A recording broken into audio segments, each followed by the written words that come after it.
ఈ రోజు ఉదయం నుంచి కూడా గుడ్డివల్లేరుకి సంబంధించినటువంటి కాలేజ్ ఇన్సిడెంట్, అక్కడ జరిగినటువంటి పిల్లలకి జరిగిన అన్యాయం గురించి, వాళ్ళ బాత్రూముల్లో సైతం సీక్రెట్ కెమెరాలు పెట్టి వాళ్ళు స్నానం చేసుకుంటుంటే వాటిని రికార్డ్ చేసి వాటిని బయట అమ్ముకుని తద్వారా గంజాయో లేకపోతే ఇంకోటో సాధించుకునో డబ్బులు సంపాదించుకునో దీనికోసం అక్కడే అదే హాస్టల్లో ఉండే ఒక ఆడపిల్లని ఉపయోగించుకుని 28 కెమెరాలు ప్లాంట్ చేసేలాగా దాని మెంటాలిటీ రాంగో తనను కూడా బ్లాక్మెయిల్ చేశారో మనకు తెలియదు కానీ ఇదంతా జరిగింది. దీని గురించి ముఖ్యమంత్రి సీరియస్ అయ్యారు, ప్రతిపక్షాలు గగ్గోలు పెడుతున్నాయి, షర్మిల చాలా సీరియస్ అయ్యారు. వైఎస్ జగన్మోహన్ రెడ్డి కూడా స్పందించారు, దీని మీద సరైనటువంటి పద్ధతి కాదు, ప్రభుత్వం వెంటనే దీని మీద చర్యలు తీసుకోవాలనేసి బాగానే ఉంది. కానీ అక్కడికి వెళ్ళి వాళ్ళకు ఒక మనోధైర్యాన్ని ఇవ్వడానికి మరి ఎవరు ముందుకు రాలేకపోయారు. చాలా బాధాకరం. హోమ్ మినిస్టర్ ఖాళీ లేదేమో, ఎడ్యుకేషన్ మినిస్టర్ ఖాళీ లేదు, డిప్యూటీ సీఎం ఖాళీ లేదు, ఎక్స్ సీఎం ఖాళీ లేదు, కరెంట్ సీఎం ఖాళీ లేదు. ఎందుకో నాకు తెలియదు. ఎందుకంటే వాళ్ళందరూ చాలా టెరిఫైడ్ గా ఉన్నారు, చాలా భయపడుతున్నారు వాళ్ళు.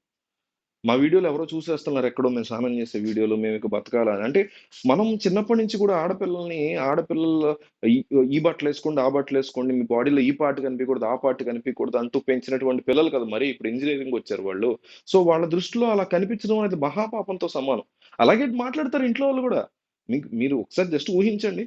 ఒక పిల్ల, ఇందులో ఉన్న ఒక పిల్ల ఇంటికి ఫోన్ చేసి ఇట్లా జరుగుతోందమ్మా ఇక్కడ ఫస్ట్ చెప్పినప్పుడు ఏం చేస్తుంది వాళ్ళ అమ్మ? పిచ్చి కుక్కలా ఏడుస్తుంది. ఏడ్చి అందుకే చదివించనన్నాను, నేను పెళ్లి చేస్తాను అంటాడు వాళ్ళ నాన్న. ఈవిడేమో ఈ అమ్మాయి పరువు అయిపోయింది మొత్తం, అసలు మా చుట్టాలు మొత్తంలో పరువు పోయింది. ఈ కైండ్ ఆఫ్ మెంటాలిటీ ఉన్న దేశం కదా మంది. Especially Telugu south Indian mentalities ఎంతే వరస్ట్ గా ఉంటాయి కదా. సో అంతకంటే వాళ్ళు ఏం ఆలోచించగలుగుతారు? మరి అట్లాంటి ఎన్వైర్న్మెంట్ ఇంట్లోనూ ఉండి కాలేజ్లోనూ ఇంత inefficient college staff, inefficient college management, ఇంకా శత్రువులుగా వాళ్ళని ట్రీట్ చేస్తూ వాళ్ళ మీద కేసు పెడుతున్నటువంటి కాలేజ్ పెద్దలు ఇవన్నీ ఉంటే, ఒక పక్క ఇంట్లో వాళ్ళు ఇట్లా ఉంటే ఎవరుంటారు మరి వాళ్ళకి సపోర్ట్ గా?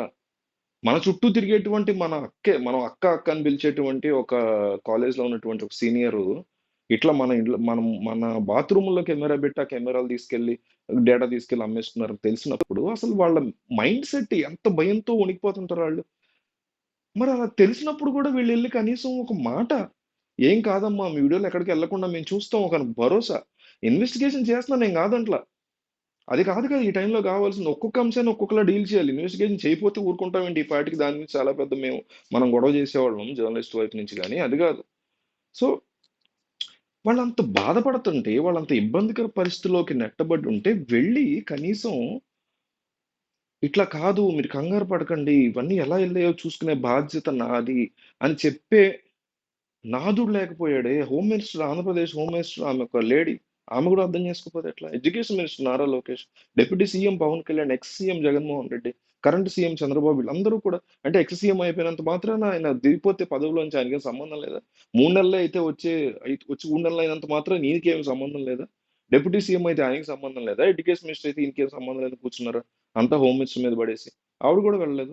ఎందుకు ఇంత వెంటనే యాక్షన్? 300 మంది కదా! ఒక చిన్న మర్డరో, ఇంకొకటో కాదు గదబ్బా! చాలా సీరియస్ ఇన్సిడెంట్. వాళ్ళందరూ టెరిఫిక్‌గా భయపడుతున్నారు ఆళ్ళందరూ అది. వాళ్ళు వణికిపోతున్నారు అది. నా బాధల్లా అది. సో, అయినా గాని వీళ్ళు ఎళ్ళకపోవడం చాలా బాధాకరం. అయితే మనకు అందుతున్నటువంటి సమాచారం మిడ్‌నైట్ వచ్చినటువంటి న్యూస్ ఏంటంటే, ఫాస్ట్ ట్రాక్ కోర్ట్ కోసం ప్రభుత్వం ఆలోచిస్తుంది. ఇలాంటి వాటిలో ఫాస్ట్ ట్రాక్ కోర్ట్స్ ఉంటాయి. ట్రయల్ కంప్లీట్ చేయడానికి ఫాస్ట్ ట్రాక్ కోర్ట్‌ని ఒకటి జ్యుడిషియల్ ఎంక్వైరీ కోసం ప్లాన్ చేస్తున్నారని. రెండోది ఒక ఉన్నత స్థాయి కమిటీని ఈ అంశంలో వేయడానికి సిద్ధపడ్డారని. ఈ కమిటీ ముందు మొత్తం నిజాలు ఏ ఆడపిల్ల ఎట్లా ఫీల్ అవుతున్నారో వాళ్ళ ఐడెంటిటీ ఎక్కడ రివీల్ చేయకుండా వాళ్ళు కావాలంటే వచ్చి మాట్లాడేటప్పుడు కూడా ఎవరైతే ఈ కమిటీలో ఉంటారో వాళ్ళతో వచ్చి మాట్లాడేటప్పుడు కూడా వాళ్ళు ఒక కర్టెన్ వెనకాల నిలబడి వాళ్ళ ఇష్యూస్ చెప్పొచ్చు. ఇవన్నీ ఉంటాయి. మనకి జనరల్‌గా చిన్న పిల్లల మీద హేయకరమైన దాడులు, రేప్స్ అవి జరిగినప్పుడు పిల్లల్ని బయటికి రాకుండానే మాట్లాడమంటారు. ఇవన్నీ ఉంటాయి జనరల్‌గా. సో, ఆ రకంగా ప్లాన్ చేస్తున్నారని తెలుస్తుంది. నిజంగా అది మాత్రం ప్లాన్ చేయడం చాలా మంచిది. ఫాస్ట్ ట్రాక్ కోర్ట్ రావాలి, ఉన్నత స్థాయి కమిటీ వేయాలి, ఇవన్నీ జరగాలి.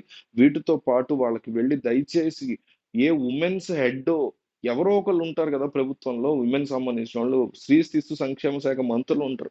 ఆళ్ళన్నా ఎళ్లి వాళ్ళకి కాస్త భరోసాని, వాళ్ళకి ధైర్యాన్ని ఇవ్వగలిగితే మీకు ఏం కాదు, మీ వీడియో ఒక్కళ్ళు కూడా చూడకుండా అన్నీ డిలీట్ అయ్యేలా చూసే బాధ్యత మాది అని ఒక మాట చెప్పండి. తర్వాత ప్రయత్నం స్టార్ట్ చేయండి. అవుతుందో లేదో తర్వాత. వాళ్ళకొక స్ట్రాంగ్ స్ట్రెంగ్త్ సపోర్ట్ ఇస్తే ఎవరన్నా గబుక్కున వాళ్ళలో ఎవరన్నా సూసైడ్ చేసుకుంటే ఎంతమంది బాధపడతాం? చెప్తుంటే నాకు బాధేస్తుంది. మరి అంత ఇందాక చెప్పాను కదా! ఇంట్లో వాళ్ళు అట్లా ఉంటారు. కాలేజ్‌లో వాళ్ళు శత్రువులయ్యారు. చుట్టుపక్కల ఉండే అక్క మన వీడియోలు తీసి నెట్‌లో పెట్టింది. ఆడెవడో తీసుకెళ్ళి అమ్మాడు. ఆడెవడో తెలియనోడు ఎవడో పెర్వర్ట్ నా కొడుకులు అందరూ వేల మంది చూస్తున్నారని ఉంటది మైండ్‌లో. మరి అంత భయంలో ఉన్న వ్యక్తి ఏం చేసుకుంటారో మనకు తెలుసా? చాలా సీరియస్ ఇష్యూ ఇది. దయచేసి ప్రభుత్వం కదిలితే బావుంటది.